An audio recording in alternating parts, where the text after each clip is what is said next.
上一节我们讲的是平水留白法，还有我们水的渲染方法。这节我们讲一下滩水和小溪流的画法。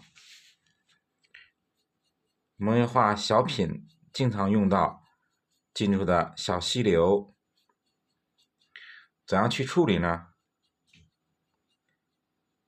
我们先要简单的画一下，我们小溪流都是在比较缓的一种山坡，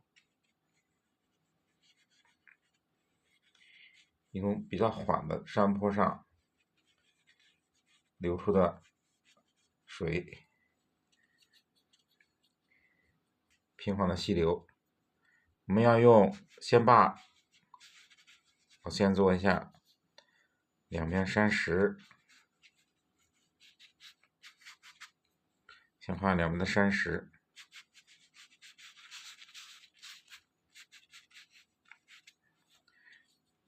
然后呢，用大小、宽窄不同的墨点画出河滩碎石。看，大小不一的墨点，画出里边的山石。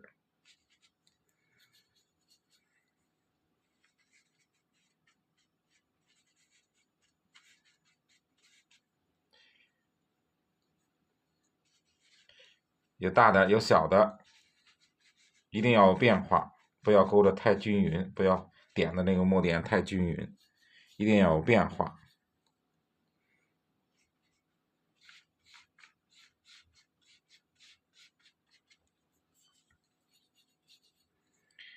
然后用拖笔法，就用我们的毛笔，让它把笔尖冲前，笔肚冲后去拖出这种河滩。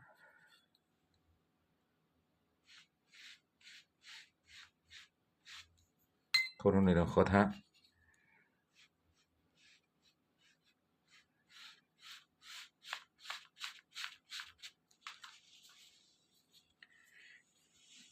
小溪的水它落差比较小，所以它没有大的水汽，也没有大的浪花。我们水面可以不用勾线，可以留白，也可以是勾几个简单的水纹，也可以勾几个水纹代表，也可以。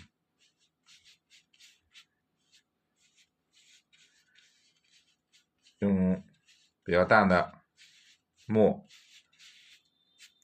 勾几个水纹就可以。然后我们可以勾一些水纹，看勾一些水纹。它因为是落差比较小，我们画的时候让水它这个弧度啊不要太大，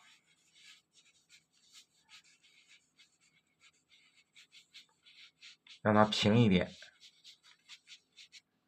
让它平一点。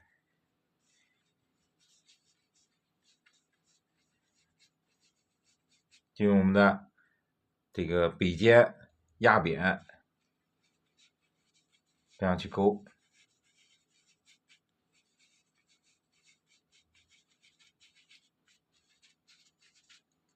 它因为是平水，这种是比较缓的，落差比较小的，我们勾的时候啊，大家看一下，勾的时候可以把这个笔压扁它，这种角度去勾，不要说画瀑布一样这么大的落差。我们因为是小的、平的、比较缓的溪流，所以我们画溪流的时候，这种水的动态，是比较平的，不要画的落差特别大，比较平的。用淡墨、干笔，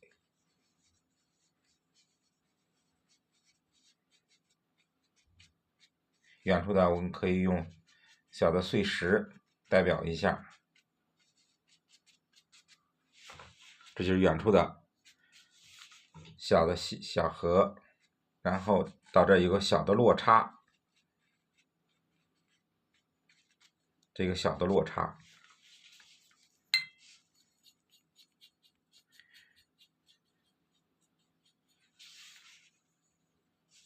这个小的落差。也有一种是勾线的方法，现在用的比较多的就是这种扁的线的手法，扁的，把那个毛笔啊前面的部分摁扁它，用的比较多，比较丰富，这样画出的这个水的动态比较活，比较活。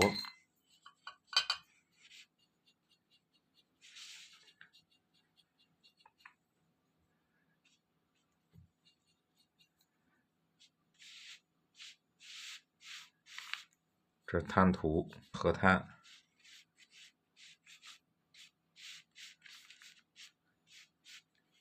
这上面有个小的落差，这种溪流。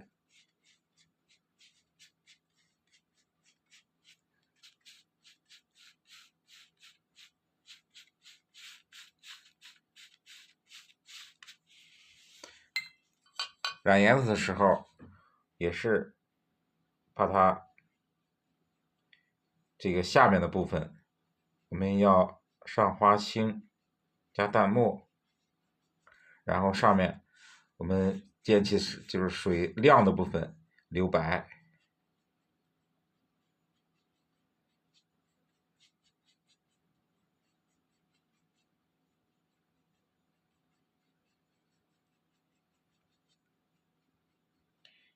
山石这个里边的小石头啊，墨色可以重一点，但是我们要勾水的部分，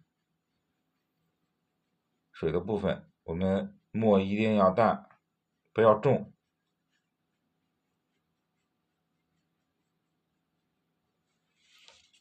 这是一种平滩小溪流的画法。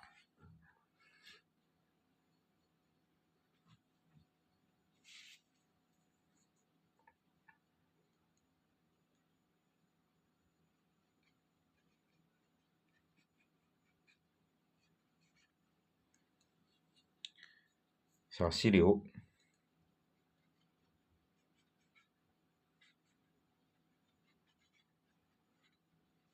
这是这种画法。